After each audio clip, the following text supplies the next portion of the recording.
수고하시고 계십니다.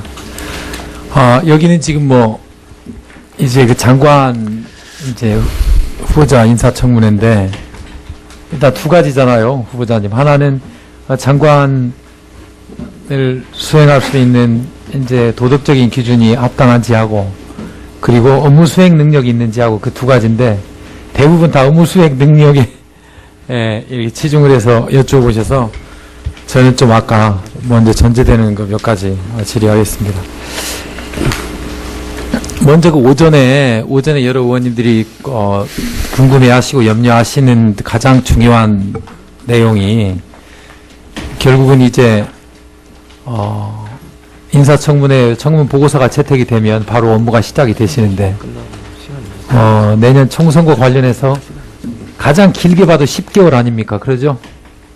10개월 정도 되는데, 그 10개월 동안에 물론 이제 후보자님께서 장관이 되시면 여러 일도 열의를 가지고 많이 하실 것 같고, 그런데 10개월 뒤에 아까도 오전에도 우리 동료 의원님들이 질의하셨지만, 10개월 뒤에 만약에 해수부하고 그 청와대 쪽에서 계속 유임되기를 원한다면 어떻게 하시겠습니까?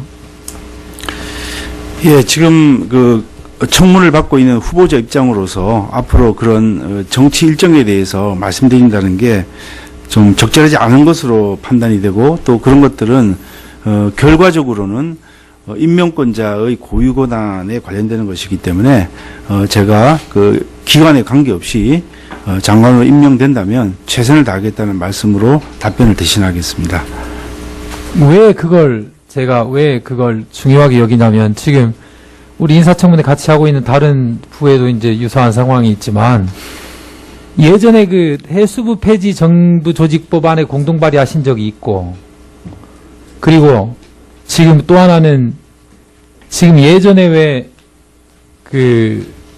제 의원실에서 자료 제출 요구했던 걸 봐서 아시겠지만, 반민족 친일행위자 재산환수법을 심의하실 때 이게 너무 타이트하게 하는 거 아니냐, 어느 정도 핵심적인 부분만 대상으로 하고 그 밑에는 좀 법적 안정성 같은 걸 들어 놔둬야 되는 거 아니냐, 그 범위에 관해서 질의하신 적이 있어서, 우리 일본하고 관련돼 있어서는 대단히 우리 해양 주권하고 논란이 있지 않습니까? 독도도 문제가 많이 나와 있지만, 그래서 그 부분을 제가 좀 전에 질의 드린 내용을 좀 어느 정도 과연 해수부 존치 문제도 한번 연관이 돼 있었고, 그리고 일본과의 관련해서 영토 문제도 있고 여러 가지 문제도 있기 때문에, 적어도 지금 이번에 박근혜 정부 3년 차에 들어서 이제 해수부 장관으로 인사청문회를 받고 계시는데, 좀 더 적극적인 의지를 가지고 해수부 업무를 좀 해나가겠다라는 의지를 한번 밝혀주시라는 얘기입니다. 예, 위원님 말씀하신 것을 명심을 하고, 이전에 했던 일에 대해서 지금 이 자리에서 다시 한번 말씀드린 거는 적절하지 않아서 더 이상 말씀을 안 드리겠습니다만은, 당장 경제가 어렵고 해양수산이 너무나 침체되어 있기 때문에 그 일을 하기에도 벅찬 그런 실정이라서 최선을 다해서 우리 해양수산부의 여러 조직을 보다듬고 또 여러 가지를 살펴서 해양수산부에 활력을 불어넣도록 하겠습니다. 오전에 이제 점심 식사하시면서 들으셨겠지만, 지금 국토교통부 장관 청문회 할 때 황영철 의원이 저하고 똑같은 질문을 했습니다. 인사청문회 할 때. 그런데 황영철 의원 질문에 국토교통부 장관 후보자는, 대통령이 그때 10개월 뒤에도 유임을 원하고 계속 일을 하기를 원하신다면 그 자리에 남아서 계속 임무를 수행하겠다라고 대답을 했다고 합니다. 그러니까 그때 상황이 여러 가지 상황도 있고 또 변수도 있겠지만, 지금 우리가 윤인숙 장관 파동도 겪고, 그 다음에 세월호 사건 때문에 직전 장관님도 그렇게 오래 못 하시고 나가셨는데, 우리 후보자님께서 뒤에 앉아 계시는 우리 실국장님들 든든하게 또 오늘 인사청문회 끝나기 전에 좀 그런 의지를 좀 표시해 주셨으면 합니다. 왜냐하면 윤진숙 장관님 하실 때는 거의 실국장님들이 상임위원회 답변을 거의 대부분 했고요. 그리고 지난번 세월호 이후에는 거의 실질적으로 상임위원회가 운영이 안 됐었거든요. 그렇기 때문에 해수부 위상이 많이 약화돼 있고 그리고 여러 가지 좀 문제가 많이 발생할 수 있습니다. 그런데 후보자님께서 10개월 있으면 또 바뀔 가능성이 있는 장관이다라는 내부적으로 그런 이미지가 비치면 안 된다는 거죠. 그러죠? 예, 위원님 말씀을 유념하겠습니다. 예, 그거 아무튼 유념하시고 그거 좀 잘 챙겨주시기 바랍니다. 그다음 독도 문제인데요. 독도 문제. 오전에도 이제 여러 의원님들 말씀하셨는데 독도 문제가 이제 외통위 위원장을 하셔서 아시겠지만 외교부의 입장은 우리 정부의 외교부의 거의 공식적인 입장은 가능한 한 우리가 먼저 독도 문제는 꺼내지 않는다가 기조죠. 그러죠? 우리가 먼저 꺼내지 않는다는 겁니다. 왜냐하면 먼저 꺼내면 또 맞부딪혀가지고 나중에 국제사법재판소나 이런 데 갈 가능성이 있다는 거죠. 그래서 그 부분도 좀 외교부의 계속 이렇게 그 근본 기조를 꼭 따라가는 건 또 뭐 여러 가지 다시 한번 재검토해 볼 의미가 있고 그리고 해수부가 또 해양용토 주권을 관리하는 부분이기 때문에 그 부분 한번 특별히 관심 좀 가져주시기 바랍니다. 왜냐하면 작년 재작년에 독도 관련 법안이 올라올 때마다 외교부 입장을 존중해서 대부분 다 지금 계류돼 있습니다. 몇 개 법이. 우리 해수부 관련 법들이 몇 개가 계류가 돼 있거든요. 그래서 그 부분도 좀 다시 한번 고민해 보시고 그리고 좀 전에 예, 그렇게 하겠습니다. 네. 좀 전에 이제 우리 존경하는 최기성 전 위원장님께서 질의하셨는데 지금 우리나라 항구가 보면 제일 동쪽 위쪽에는 속초항 정도가 있고요. 그리고 서쪽 제일 위에는 인천항이 있는데 인천항, 군산항, 그 다음에 새만금 신항, 목포항, 광양, 여수, 그 다음에 부산, 울산 쭉 돌아서 포항, 그 다음에 이제 속초항까지 위로 올라가게 되는데 지금 해수부의 전반적인 그 항만 관련된 대부분의 예산이 부산이 집중이 돼 있거든요. 그래서 또 시간이 이제 거의 지나갔는데 그 부산에 집중되는 측면이 물론 북한 개발도 있고 뭐 여러 가지 현안도 있었지만 반면에 그 광양항이라든지 그런 데는 대단히 그 열악한 상황도 있고 그러기 때문에 좀 그 부분 좀 이렇게 지역적으로 좀 예산 어느 정도 상대적 평등이라도 그렇게 좀 주셨으면 좋겠고 그거 관련해서 제가 이제 전라북도 저는 물론 무진장 임실은 완전 산골입니다. 덕유산 밑인데 우리 서쪽에 이제 새만금 신항이 좀 전에 최기성 위원장님이 2, 3만 톤, 5만 톤 얘기를 했는데 굉장히 입지 조건이 좋습니다. 그렇기 때문에 5만 톤이 아니라 10만 톤도 충분히 가능하거든요. 만약에 처음 조성을 할 때 차제에 좀 합리적인 비용이 들어가는 한도 내에서는 최대한 좀 항만 규모를 좀 적정하게 조절을 해서 꼭 5만 톤이네 4만 톤이네 규격화 하시지 마시고 진지하게 좀 검토 좀 해주셨으면 좋겠어요. 네, 그렇게 하겠습니다. 좀 전 말씀하신 우리나라의 그 균형 잡힌 발전을 위해서 우리나라 그 항구의 골고루 균형 잡힌 시각을 보고 발전 계획을 수립하고 그에 맞춰서 그 노력하겠다는 말씀도 같이 드리겠습니다. 그리고 자료로 이거 끝나기 전에 그 제가 좀 전에 말씀드린 주요 항만 관련해서 최근 한 3년 정도 예산 투여 대비해서 좀 자료 좀 주십시오. 예, 항만별로 제출토록 하겠습니다. 매년 예산 금액하고 비중 좀 주십시오. 예, 그렇게 하겠습니다. 예, 그리고 그리고 대부분은 그랬고 아까 어떤 의원님이 질의하셨는데 지금 중국어선 불법업 단속 문제는 그러면 지금 이제 해경이 하면 완전히 국민안전처에서 하는 겁니까? 그게 이제 중국 어선 불법 오로 문제에 대해서는 단속권을 서로 이제 가지고 있다고 볼 수 있습니다. 근데 총괄적인 기능은 여전히 우리 해양수산부가 가지고 있고 그 개개의 사태에 대한 그 대응은 해경에서 가지고 있는 것으로 볼 수 있기 때문에 그러나 현장에서는 그 두 기관이 같이 한다면 혼란이 있을 수 있고 그래서 긴밀한 협업 체제를 구축하고 있는 것으로 알고 있습니다. 그 VTS는 또 어떻게 조정하기로 했습니까? MOU 하기로 하고 막 했는데. 뭐 그 부분도 뭐 일단은 지금 그 이관이 돼 있습니다만은 우리 네. 해수부가 여전히 그런 VTS 기능을 가지고 있어야만 그 해수부의 본래 기능이 유지될 수 있기 때문에 긴밀히 협조해서 그 기능을 유지하도록 노력하겠습니다. 정리하겠습니다. 네. VTS 문제를요, 지난번 정부조직법 개정할 때 그냥 검토 없이 그냥 싸잡아서 넘어갔는데 VTS를 다시 해수부로 가져오는 방안에 대해서 적극적으로 한번 검토를 좀 해주세요. 지난번에 왜 진도 VTS가 문제가 있었던 것은 결국 해경이 관할하는 진도 VTS의 가장 문제점 때문에 사고가 조기에 캐치되지 못한 게 있었거든요. 그래서 장관님께서 의지를 가지시고 혹시 아세요?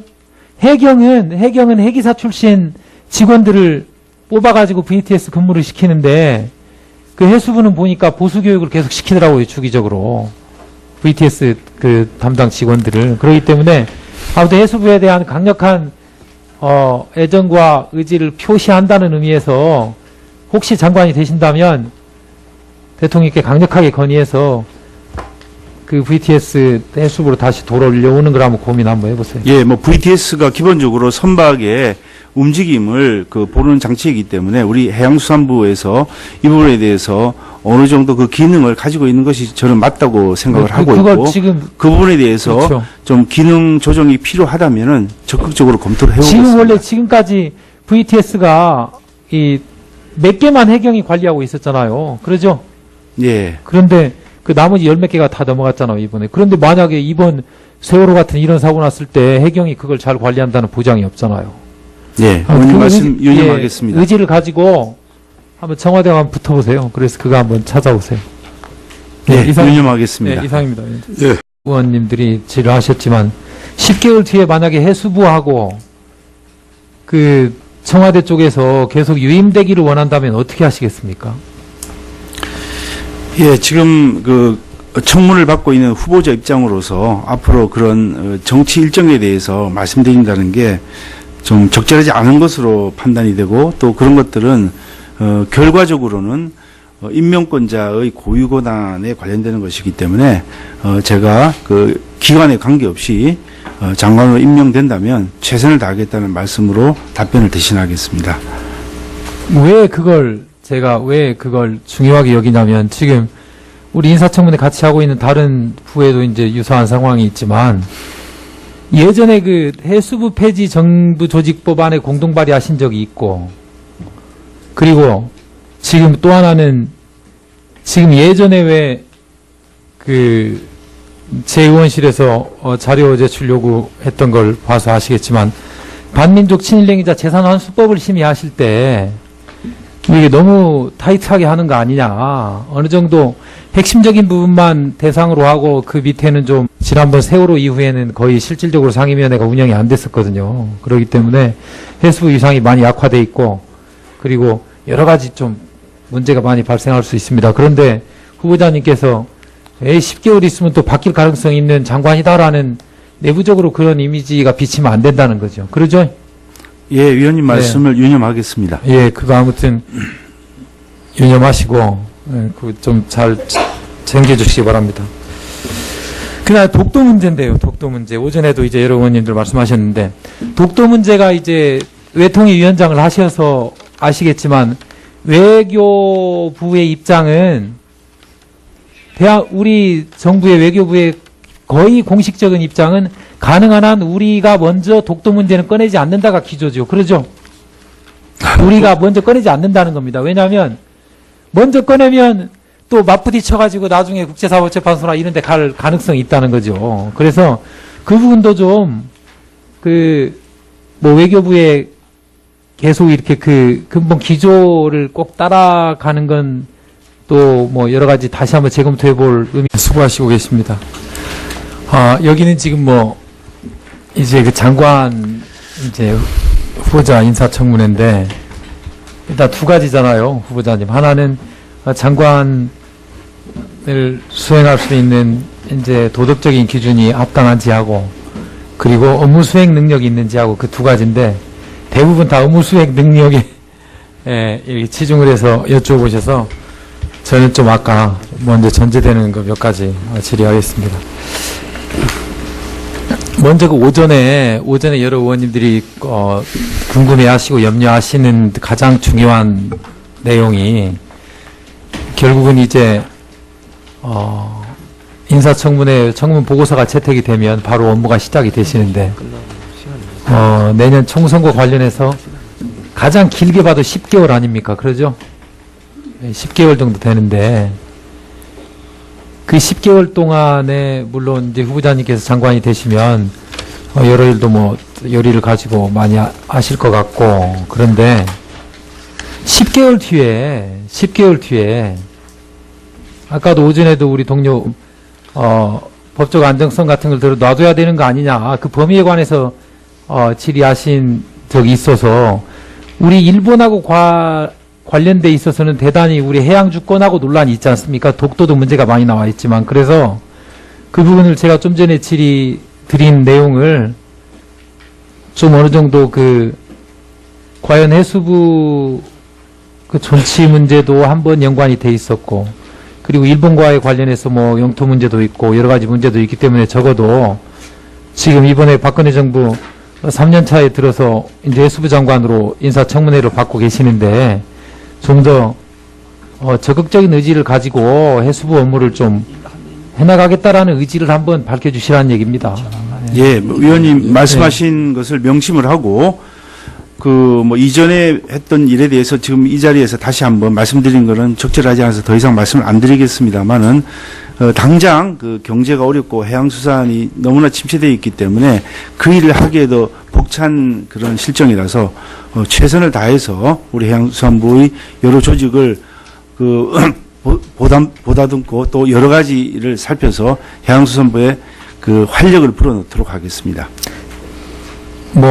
오전에 이제 점심 식사하시면서 들으셨겠지만, 지금 국토교통부 장관 청문회 할 때 황영철 의원이 저하고 똑같은 질문을 했습니다. 인사청문회 할 때. 그런데 황영철 의원 질문에 국토교통부 장관 후보자는 대통령이 그때 10개월 뒤에도 유임을 원하고 계속 일을 하기를 원하신다면 그 자리에 남아서 계속 임무를 수행하겠다라고 대답을 했다고 합니다. 그러니까 그때 상황이 뭐 여러 가지 상황도 있고 또 변수도 있겠지만 지금 우리가 윤희숙 장관 파동도 겪고 그다음에 세월호 사건 때문에 직전 장관님도 그렇게 오래 못 하시고 나가셨는데 우리 후보자님께서 뒤에 앉아 계시는 우리 실국장님들 든든하게 좀 오늘 인사청문회 끝나기 전에 좀 그런 의지를 좀 표시해 주셨으면 합니다. 왜냐하면 윤진숙 장관님 하실 때는 거의 실국장님들이 상임위원회 답변을 거의 대부분 했고요. 그리고